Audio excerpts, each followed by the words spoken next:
37.5%, 6 kilojoules. Fire in the hole.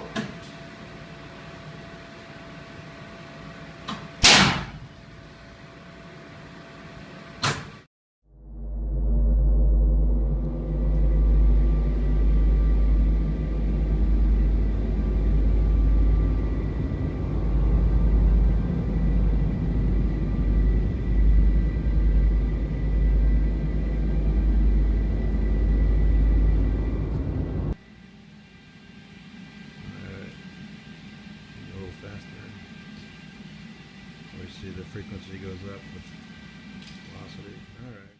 All right, so the raw data from the oscilloscope is imported into MATLAB, and this is the a trace of the raw data.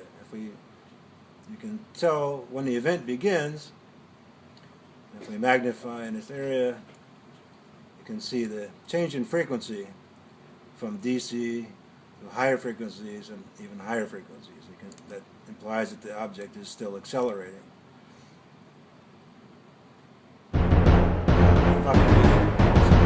Fourier transform. How do you do that? You can stop Fourier. The other one. So using the MATLAB spectrogram command, we can take a Fourier transform of the raw data, looking at the frequency over a windowed sample, and plot that the highest power spectral density component in that window and assign a frequency to it. So now we've got a plot of, in the frequency domain of later.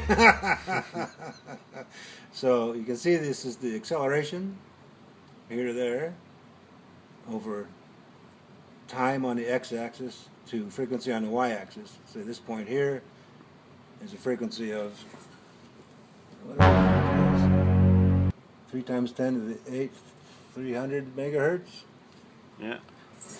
Which corresponds to a velocity of perfect.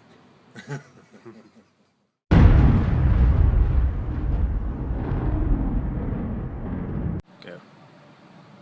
And so light originates from the laser, is ported into input of the circulator, which is then routed, all of it, to port 2, which is then sent towards the probe. The probe has a back reflector built into it that will send a little bit of the unshifted light back. The rest of the light goes out through the lensing out of the probe.